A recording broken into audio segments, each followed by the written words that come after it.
I hope you haven't forgotten what day it is, Beep.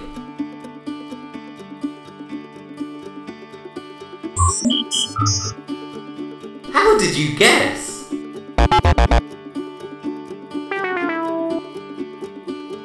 Fine, just this once you can be the space pirate. But what am I gonna be? End space review for the PlayStation VR. Let's begin!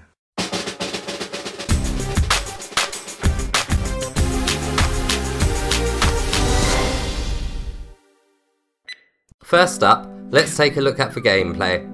Your main objective is to stop a rebel group who are trying to steal the secrets of deep space travel. You do this by destroying enemy spaceships. Your spaceship has two weapons, a rapid fire type gun and a homing missile. Both of these guns can be upgraded, but the upgrade system isn't that in depth at all. You also have boost in your ship, which doesn't make you go too much faster, and you can also rotate the ship 360 degrees. To aim, you simply look at what you want to shoot at, and then press the fire button. To lock onto an enemy with a homing missile, you need to stare at them for a couple of seconds. You can lock onto enemies that are quite far away, which does make you feel quite good when you achieve this. You can also use the analog stick to aim in the options menu, but I think using your head is the easiest way to play. There is a major problem with the weapons recharge system. When you haven't upgraded anything, the weapons take quite a while to recharge after you've been shooting for a while. This wouldn't be a problem if you had to dodge enemy fire and had something to do during this time. But the enemy AI is very poor,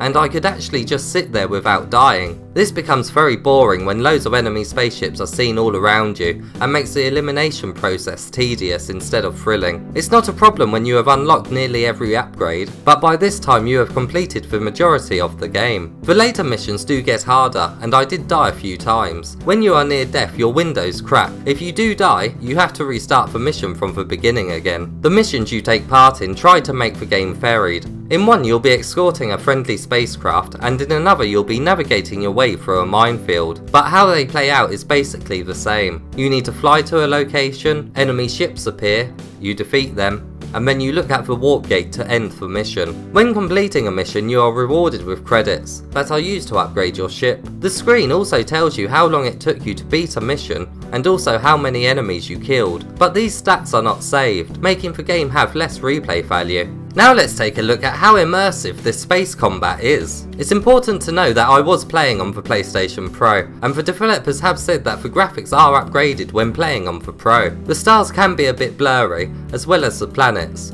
However, the cockpit is sharp and has some very nice shadows that pass over you. When looking through the windows you can see a sort of reflection, which is quite impressive. The explosions sometimes look good and other times look bad. If you spend too much time looking at them, you'll see that they look 2D. They do look decent if you are flying around quickly though, especially as parts of the destroyed spaceships fling off everywhere.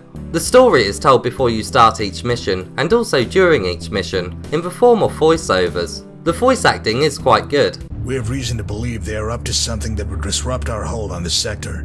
The music is also good, and really does set the scene.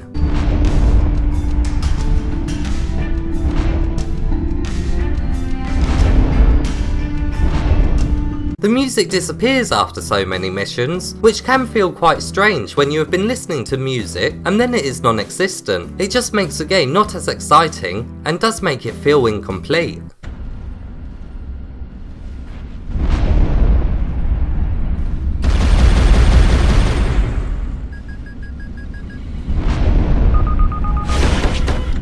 Now let's take a look at the setup and what controllers the game supports. I played this game in a seated position just under 2 meters away from the camera. The head tracking was spot on and the game did not give me motion sickness, even though I was spinning around a lot. I think the reflection of the windows helped to secure me in the cockpit and not make me feel dizzy. It's worth mentioning, when I took a break and then put the headset back on, when holding the options button to retrack everything, it did not line up my virtual position correctly. I had to restart the whole game, which was obviously an inconvenience. It didn't happen all the time, but it was more often than not.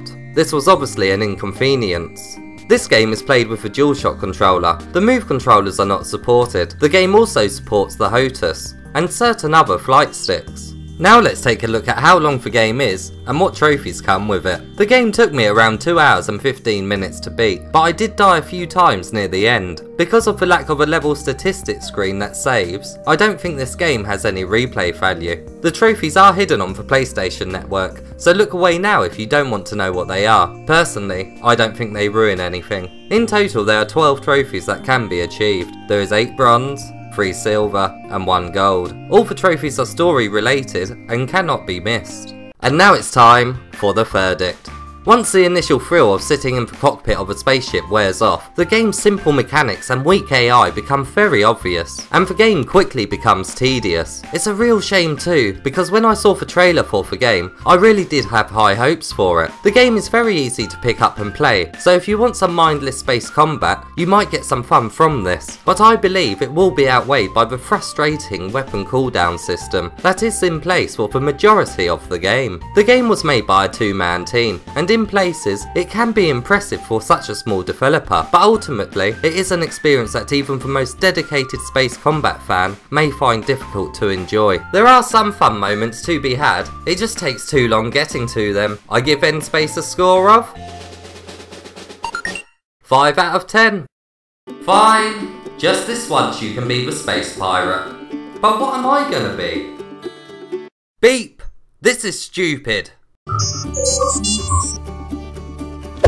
Ouch! What if someone sees me? Beep! No!